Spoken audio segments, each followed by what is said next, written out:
Le 22 avril 1943, au-dessus du golfe de Tunis, 27 géants des cieux tombent en flammes dans les eaux méditerranéennes en moins de 20 minutes.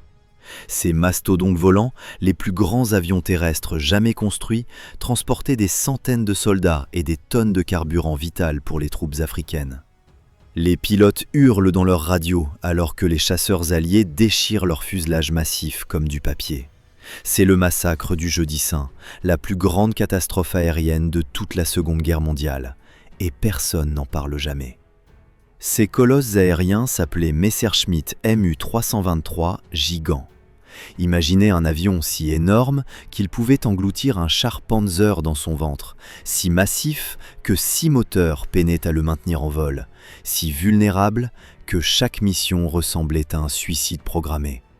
Avec une envergure dépassant 55 mètres et capable de transporter jusqu'à 130 soldats ou 12 tonnes de matériel, ce monstre métallique représentait l'ambition démesurée du Troisième Reich. Pourtant, pas un seul exemplaire n'a survécu à la guerre. Tous ont été pulvérisés, coulés, brûlés. Leur histoire reste enfouie au fond de la Méditerranée et dans les archives oubliées. Tout commence en 1940, quand Hitler planifie l'invasion de la Grande-Bretagne sous le nom de code Opération Seelöwe. Les stratèges militaires réalisent rapidement qu'il manque cruellement de moyens pour franchir la Manche avec des forces blindées. Le planeur DFS 230, utilisé lors de la bataille du fort belge d'Eben-Emael, ne peut transporter que 1200 kg. C'est ridicule pour une invasion massive. Le haut commandement exige un appareil capable d'acheminer des canons de 88 mm avec leurs tracteurs chenillés, voire des chars moyens Panzer. Un monstre volant devient indispensable. Le 18 octobre 1940, les usines Junker et Messerschmitt reçoivent un ordre stupéfiant. Proposer leur maquette d'un planeur de transport géant en seulement 14 jours. 14 jours pour concevoir le plus grand planeur jamais imaginé. Junker présente le Ju-322 Mammouth, entièrement construit en bois précieux. Lors de son unique vol d'essai, ce mastodonte se révèle catastrophiquement instable, oscillant dangereusement dans les airs avant d'être abandonné. Le projet dévore des quantités astronomiques de bois de qualité supérieure, une ressource que le Reich ne peut gaspiller. L'échec est total et immédiat. Messerschmitt propose alors le MU-321, un planeur colossal aux dimensions hallucinantes. 200 exemplaires sortent des chaînes de production, mais les ingénieurs découvrent rapidement un problème terrifiant. Aucun avion existant ne peut remorquer cette bête. Il faut 3 chasseurs bimoteurs Bf-110 attachés ensemble pour le traîner dans les cieux, plus des fusées d'appoint au décollage. Cette configuration absurde provoque des accidents épouvantables. Le pire survient lorsqu'un convoi de planeurs remorqués s'écrase en série, tuant 120 personnes d'un coup, la plus grande catastrophe aérienne de l'époque. Les ingénieurs comprennent qu'ils doivent motoriser ce géant. Ils installent 6 moteurs radio français Gnome et Rhône, récupérés dans les usines occupées, 3 sous chaque aile. La transformation du planeur ME-321 en avion motorisé ME-323 commence dans l'urgence. Le fuselage reste maintenu par des tubes d'acier, les ailes conservent leur structure en bois recouvert de toile pour limiter le poids. Malgré ces moteurs, le décollage nécessite encore parfois l'assistance de fusées Walter HWK-109 lorsque la charge atteint son maximum. L'appareil final ressemble à une baleine volante grotesque, armée de mitrailleuses de 7,92 mm et de canons de 20 mm sur certains modèles. Mais toute cette puissance de feu ne compense jamais sa lenteur mortelle et son agilité inexistante. Les premiers tests en vol du MU-323 révèlent une vérité brutale. Cet avion vole à peine. Sa vitesse maximale plafonne à 210 km/h, soit moins rapide qu'une voiture de sport moderne. N'importe quel chasseur ennemi peut le rattraper les yeux fermés. Les pilotes d'essai rapportent que les commandes répondent avec un retard angoissant, comme si l'appareil réfléchissait avant d'obéir. Chaque virage devient une épreuve de patience, où le mastodonte penche lourdement sur le côté en grinçant de toutes ses structures. Le train d'atterrissage pose des problèmes constants. Contrairement au planeur MU-321 qui larguait ses roues après le décollage, la version motorisée doit conserver son train rétractable. Sauf que le mécanisme se coince régulièrement, condamnant les équipages à des atterrissages catastrophiques sur le ventre. Les ingénieurs passent des mois à modifier ce système capricieux sans jamais atteindre la fiabilité souhaitée. Chaque atterrissage reste une loterie où le pilote prie pour que les roues descendent correctement. L'armement défensif évolue au fil des versions. Le modèle initial, MU-323D1, reçoit plusieurs mitrailleuses disposées aux positions vulnérables.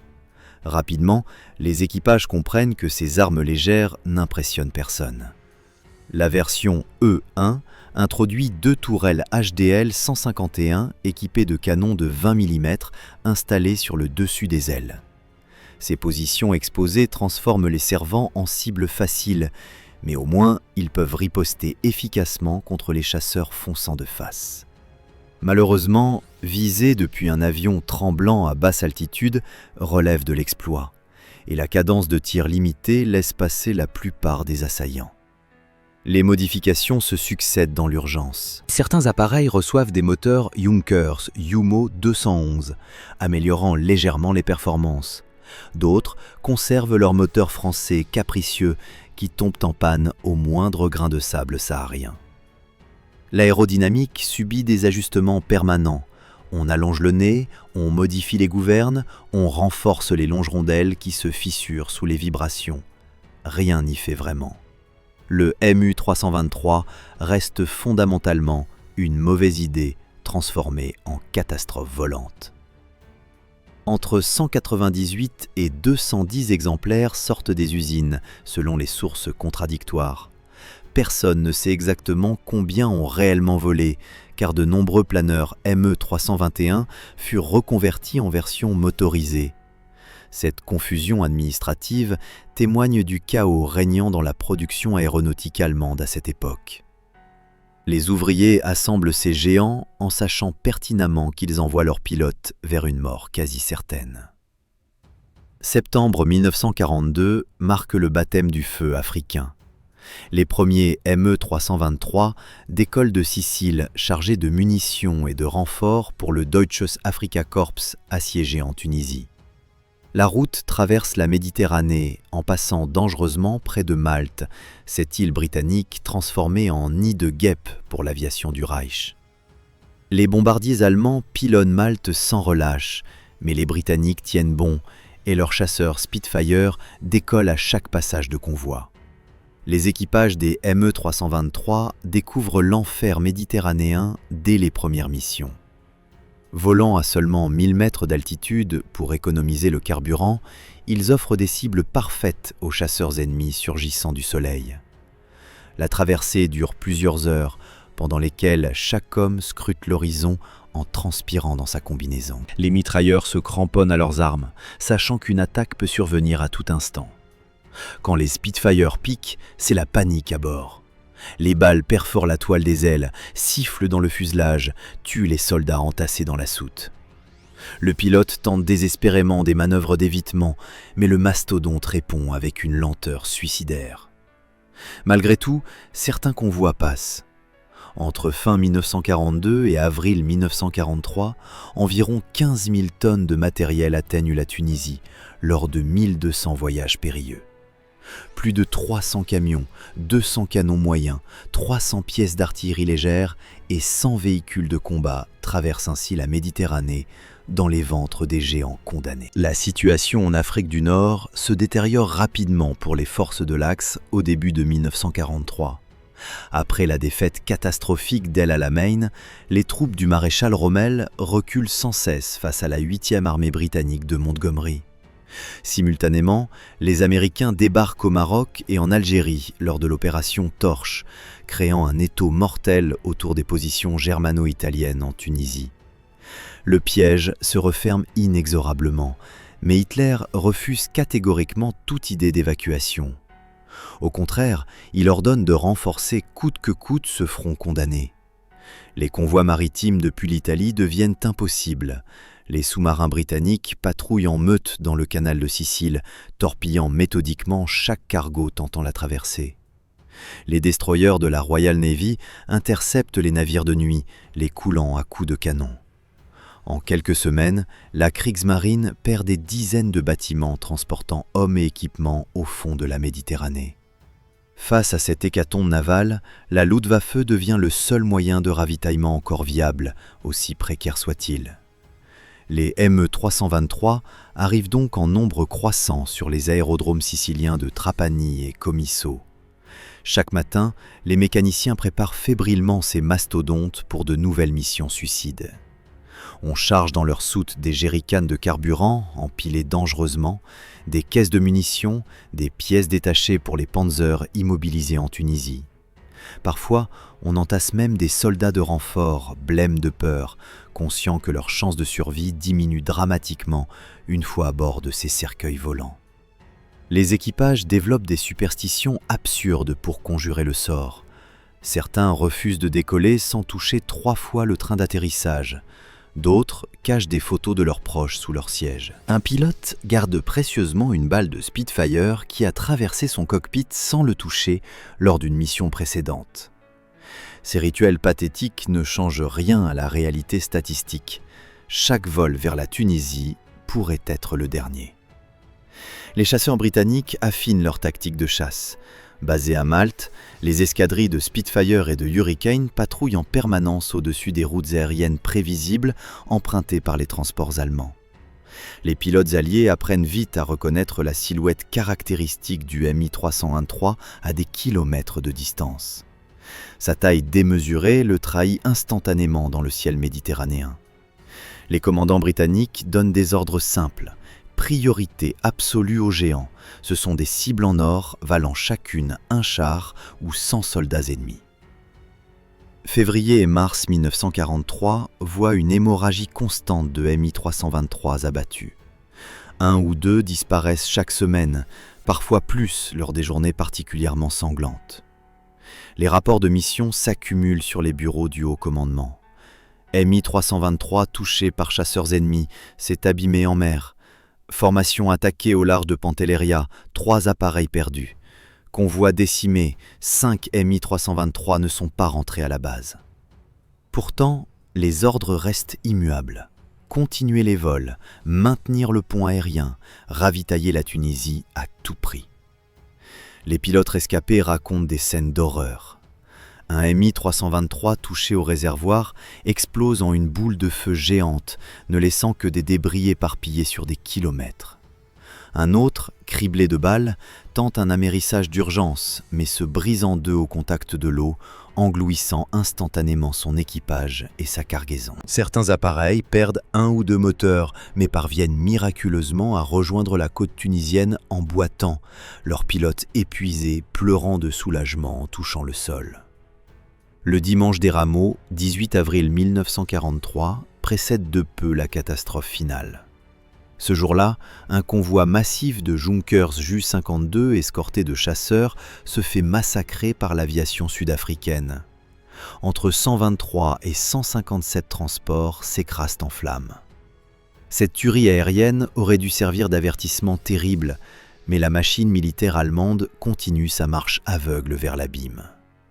4 jours plus tard seulement, les MU-323 connaîtront leur propre apocalypse. Le 22 avril 1943, avant l'aube, les équipages reçoivent l'ordre de préparer une formation exceptionnellement massive. 27 Mi-323 doivent décoller simultanément de Sicile, accompagnés de dizaines de Junkers Ju-52 et d'autres transports. La cargaison prioritaire ? Du carburant. Des tonnes de carburant dont les Panzers assoiffés en Tunisie ont désespérément besoin.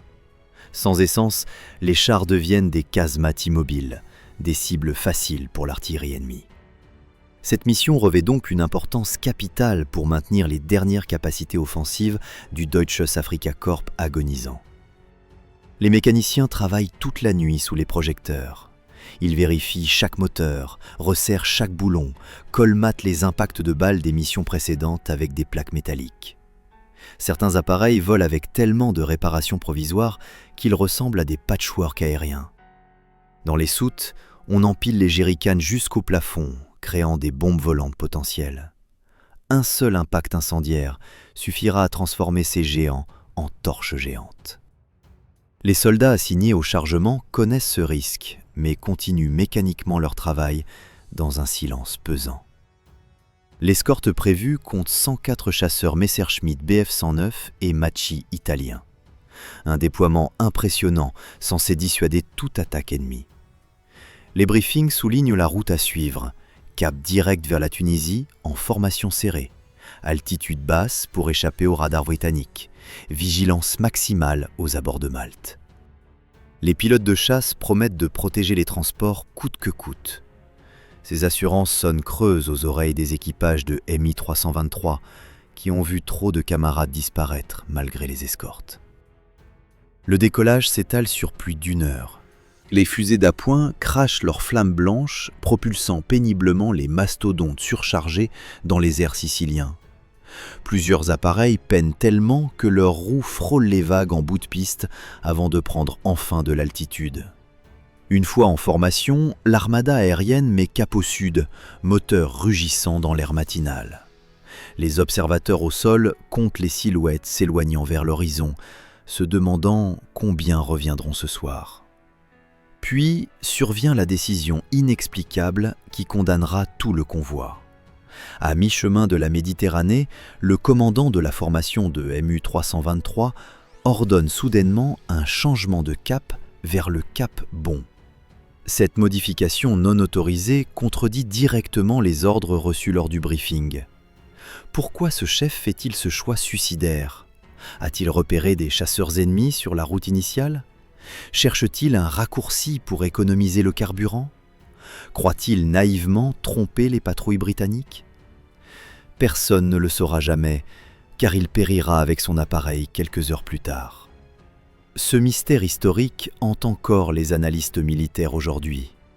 La conséquence immédiate est dramatique. La majorité des chasseurs d'escorte restent auprès des Junkers Ju-52 suivant la route originale. Les 27 géants se retrouvent protégés par seulement 36 chasseurs, une couverture ridiculement insuffisante pour leur taille et leur vulnérabilité. C'est une invitation ouverte au massacre, et les Alliés vont l'accepter avec enthousiasme. Les stations radars britanniques de Malte détectent la formation séparée se dirigeant vers le cap Bon. Les contrôleurs aériens n'en croient pas leurs instruments. 27 énormes échos sur leurs écrans, faiblement escortés, volant tranquillement vers un piège parfait. L'alerte générale retentit immédiatement sur toutes les bases alliées de la région. Les pilotes de la South African Air Force bondissent vers leur P-40 Warhawk, tandis que les escadrilles de Spitfire britanniques et polonaises démarrent leurs moteurs en trombe. 38 Warhawk et plusieurs escadrons de Spitfire décollent en quelques minutes, fonçant vers l'interception. Au-dessus du golfe de Tunis, les deux forces se rencontrent vers 11 heures du matin. Les chasseurs alliés arrivent en altitude, ayant tout le loisir de se positionner idéalement avant l'attaque. Ils piquent depuis le soleil, tactique classique mais redoutablement efficace. Les mitrailleurs allemands hurlent des avertissements dans leurs interphones, mais les pilotes de MU-323 ne peuvent rien faire. Leurs commandes répondent trop lentement pour esquiver quoi que ce soit. Les chasseurs d'escorte tentent désespérément d'intercepter les assaillants, déclenchant des combats tournoyants, furieux, mais ils sont submergés par le nombre. Les P-40 et les Spitfire se déchaînent méthodiquement. Ils visent les réservoirs de carburant, provoquant des explosions spectaculaires. Un MU-323 après l'autre s'embrase, perd ses ailes, plonge en vrille mortelle vers la Méditerranée. Les jerrycans explosent en chaîne, désintégrant littéralement les fuselages. Certains appareils tentent des amérissages d'urgence, mais se brisent instantanément au contact de l'eau. En 20 minutes de carnage absolu, 22 Mi-323 disparaissent dans les flots turquoises du golfe de Tunis. Les quelques survivants parvenant à s'extraire des épaves flottantes nagent désespérément vers les côtes tunisiennes, poursuivis par les requins attirés par le sang et le carburant. Des centaines d'hommes périssent noyés, brûlés vifs ou déchiquetés par les explosions. Le carburant, tant nécessaire, forme des nappes enflammées à la surface, transformant la mer en enfer liquide. Les rares témoins depuis la côte décrivent un ciel noir de fumée où pleuvent des débris métalliques et des corps calcinés. Les 5 Mi-323 ayant miraculeusement échappé au massacre atterrissent en Tunisie dans un état lamentable. Leur fuselage, criblé de centaines d'impacts, ressemble à des passoires volantes. Un appareil s'écrase violemment sur la piste, son train d'atterrissage ayant cédé sous les dégâts structurels. Les équipages tremblants descendent en titubant, certains blessés grièvement, tous traumatisés à vie. Ils racontent l'horreur absolue qu'ils viennent de vivre, comment leurs camarades explosaient les uns après les autres sans pouvoir riposter efficacement. Cette journée du Jeudi Saint entre instantanément dans les annales comme la pire catastrophe aérienne subie par la Luftwaffe durant toute la guerre. Les pertes matérielles dépassent l'entendement. 22 avions représentant chacun 12 tonnes de charge utile, des dizaines de tonnes de carburant vital, des centaines de soldats expérimentés et leurs équipages spécialisés, tout englouti en quelques minutes de combat unilatéral. Le commandement allemand en Tunisie comprend immédiatement que le ravitaillement aérien vient de subir un coup fatal. La flotte de Mi-323 opérant sur le théâtre méditerranéen cesse pratiquement d'exister après cette seule journée sanglante. Les appareils restants en Sicile reçoivent l'ordre de suspension immédiate des vols vers l'Afrique du Nord. Mais le désastre ne s'arrête pas là. Les autres Mu-323, dispersés sur différents fronts, continuent de tomber régulièrement sous le feu ennemi durant les mois suivants. Sur le front de l'Est, ces géants tentent d'approvisionner les poches encerclées de troupes allemandes. Les chasseurs soviétiques, Yakovlev et Lavochkin, les interceptent avec une facilité déconcertante. Un Me-323 volant à basse altitude constitue une cible tellement évidente que même les pilotes soviétiques inexpérimentés parviennent à les abattre. Les canons antiaériens soviétiques de 37 mm et de 85 mm pulvérisent littéralement ces mastodontes lorsqu'ils s'aventurent à portée. En Grèce et dans les Balkans, les derniers exemplaires effectuent des missions de transport logistique de plus en plus désespérées. Les partisans yougoslaves, équipés d'armes antiaériennes légères, parviennent même à en descendre plusieurs à coups de mitrailleuses lourdes. L'humiliation est totale. Le plus grand avion terrestre jamais construit peut être détruit par de simples fantassins déterminés. Cette vulnérabilité pathétique démontre l'aberration conceptuelle fondamentale du Mu-323. Trop gros, trop lent, trop fragile pour survivre dans un environnement de combat moderne. À la fin de l'année 1943, la Luftwaffe retire officiellement du service actif les derniers Mu-323 encore en état de vol. Certains finissent leur jour comme source de pièces détachées, d'autres sont tout simplement abandonnés sur des aérodromes reculés. L'avance soviétique inexorable vers l'ouest en 1944 condamne même ces épaves. Les troupes allemandes en retraite incendient systématiquement tout matériel qu'elles ne peuvent emporter. Les flammes dévorent les derniers géants, réduisant en cendres ce qui symbolisa pendant 2 ans l'ambition démesurée et l'incompétence tactique du Reich. Pas un seul Me-323 ne survivra jusqu'en 1945. Cette extinction totale reste unique dans l'histoire aéronautique militaire. Le Luftwaffenmuseum der Bundeswehr ne possède aujourd'hui qu'un unique longeron d'aile dans ses collections, pathétique vestige d'une flotte entière disparue. Pendant des décennies, on crut que tout avait disparu à jamais. Juillet 2012 apporte une découverte extraordinaire. Des plongeurs italiens explorant les fonds marins près de la Maddalena tombent sur l'épave la plus complète jamais retrouvée. Le géant gît à 30 mètres de profondeur, recouvert d'algues et de coraux colorés. Les archives britanniques confirment qu'un chasseur Beaufighter l'abattit en juillet 1943, alors qu'il tentait de rejoindre la Sardaigne. 69 ans après sa chute, ce mastodonte oxydé témoigne silencieusement de la folie guerrière et du sacrifice inutile de centaines d'hommes envoyés mourir dans des machines condamnées dès leur conception. Si cette histoire du Me-323 vous a fasciné, likez cette vidéo, partagez-la avec vos amis passionnés d'aviation et abonnez-vous pour découvrir d'autres récits extraordinaires d'avions oubliés de la Seconde Guerre mondiale.